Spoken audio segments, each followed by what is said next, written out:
Welcome to Johns Island City Park. Grab a Bible, go ahead and open it up to Matthew 10. We're going to be looking at verses 34 to 39. Leave it open and then follow me on my round as I look for what Jesus has to teach us in this passage.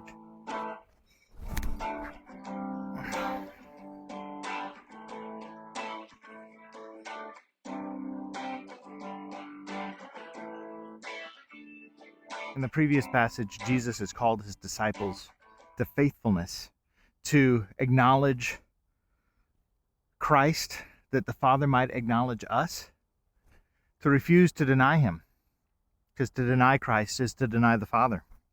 And that these are expressions of a rightful fear of the Lord, rather than a fear of man that can only hurt our bodies. And so while Jesus has told his disciples to not fear man, who can hurt only the body, only killing you physically, but fear God, who governs both body and soul. In this passage, we learn that Jesus not come to bring peace, but actually divisions between people. There can be divisions, even in families, around the gospel.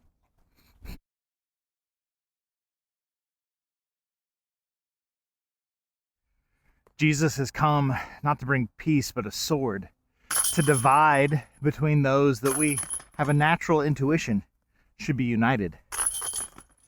The division that Jesus is warning of will be between family members, set one against another, that the enemies a follower of Christ will know will be within his own household.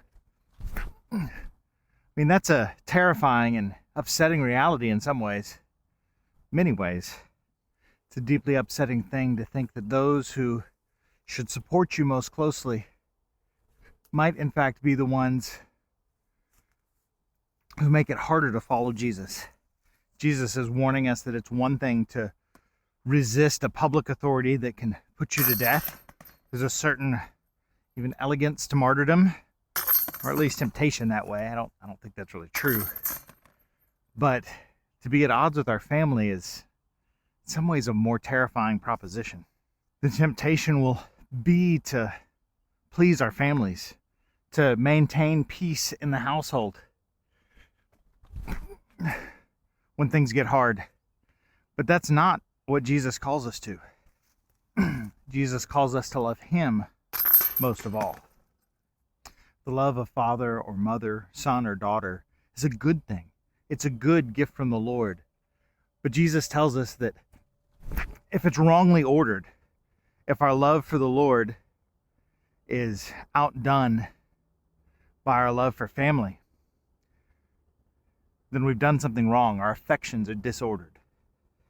But to have our loves rightly ordered, with Christ as preeminent above everything else, that makes us worthy of Christ. I don't know about you, but I want to be worthy of Christ.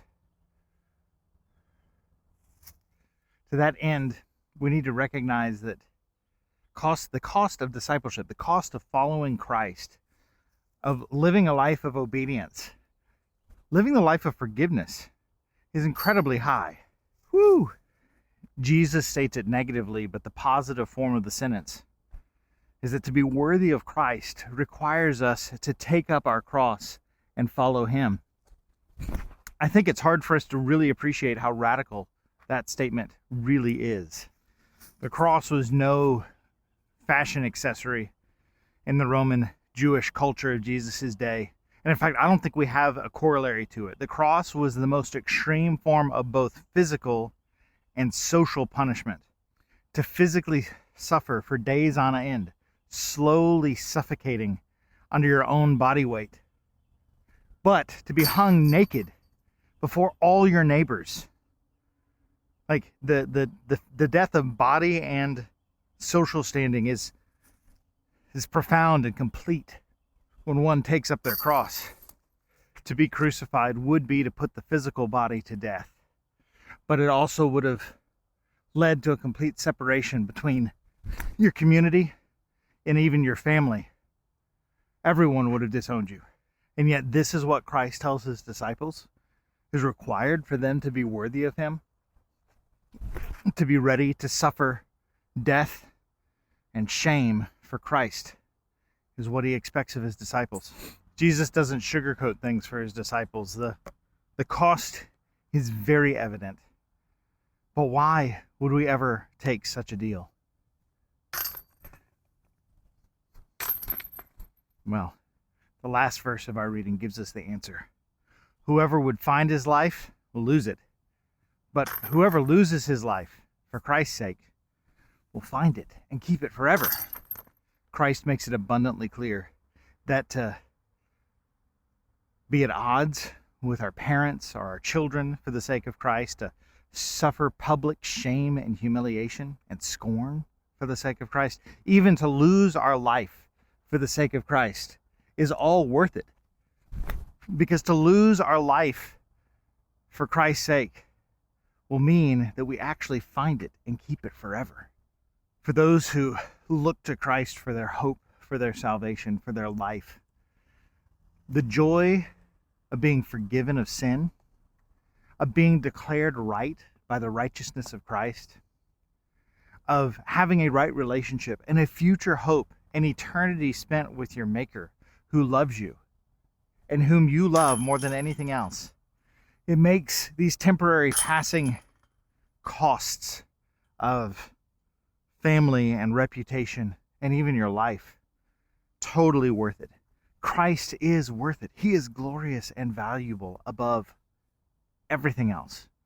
Follow him, trust him, pay the cost of something at risk of being mundane. The cost of something tells us how much it's worth. The cost of discipleship is incredibly high, but to gain friendship with Christ, to be called a child of God, is worth every penny. So let's rejoice in Christ. Let's meditate on his word. And I hope you'll join me next time.